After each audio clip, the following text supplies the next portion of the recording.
Laziness is one of those words we throw around casually, as if it explains everything by itself. I'm lazy.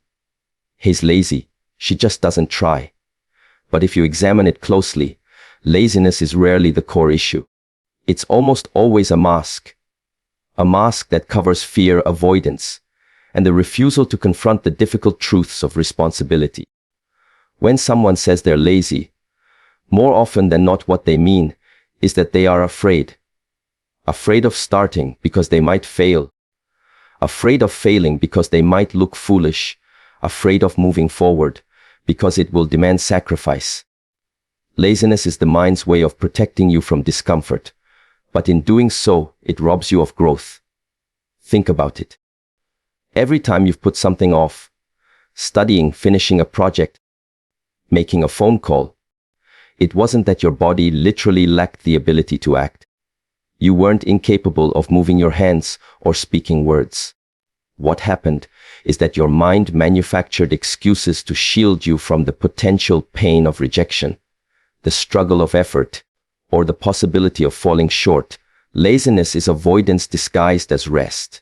But unlike true rest, which renews you, laziness drains you because it's never just about taking a break. It's about running away. This is why laziness feels so heavy. It carries guilt with it. You know you're not doing what you should. That silent awareness gnaws at you, and the more you avoid, the worse it becomes.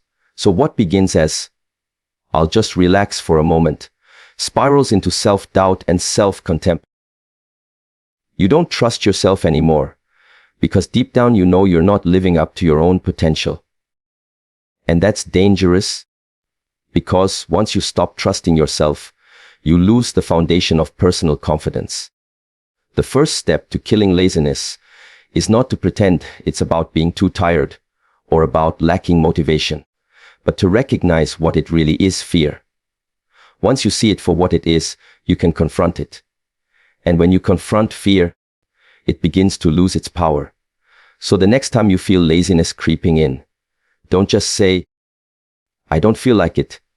Ask yourself instead, what am I avoiding? What fear am I covering up? That simple act of honesty can crack the shell open. Because once laziness is unmasked, it can no longer hold you prisoner.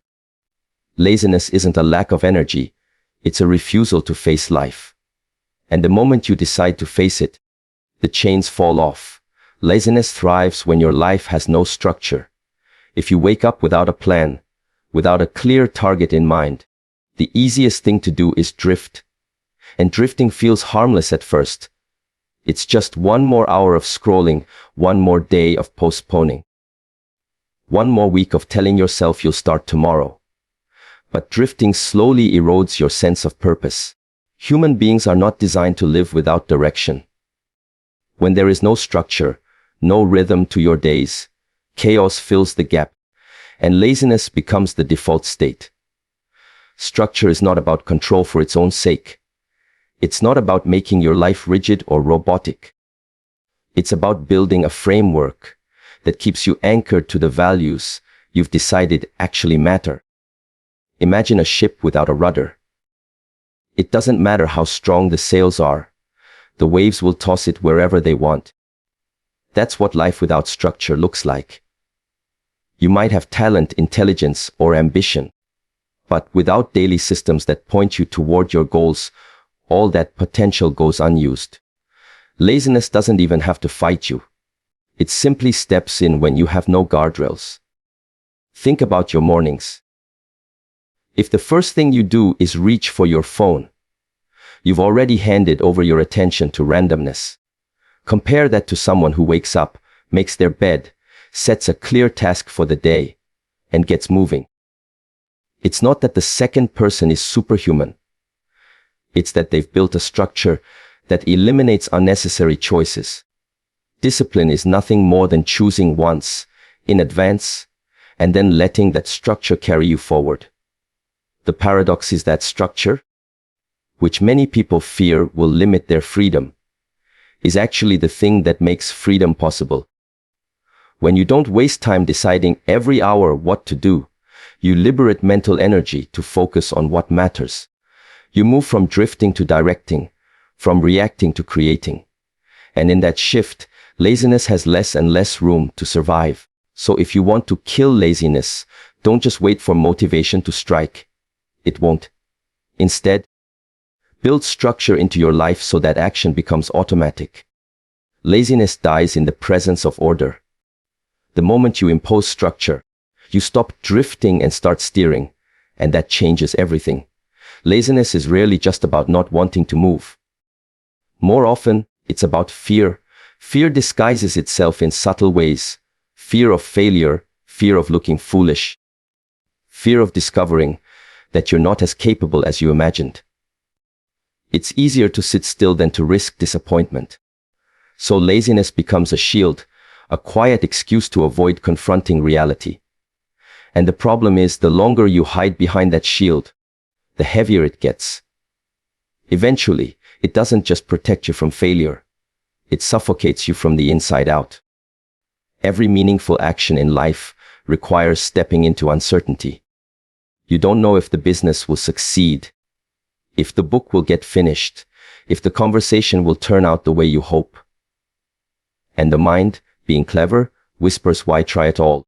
That's how laziness keeps you stuck, not by overpowering you, but by convincing you it's safer not to start.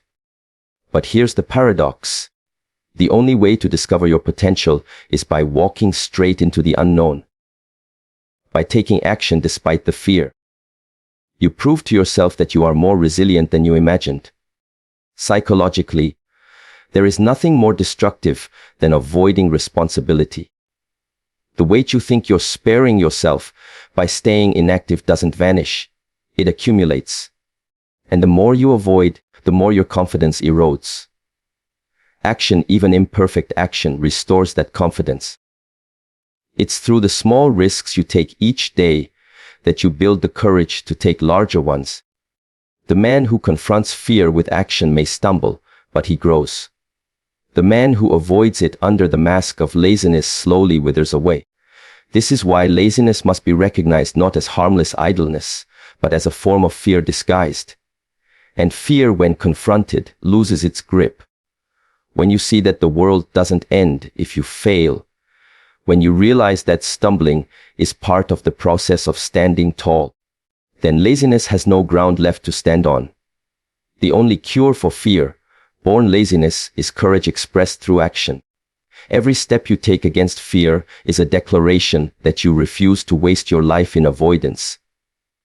And that single choice changes who you are and who you will become. The final step in killing laziness is discipline. And this is the part most people resist because it feels harsh, even oppressive. But in reality, discipline is not about punishment. It's about liberation.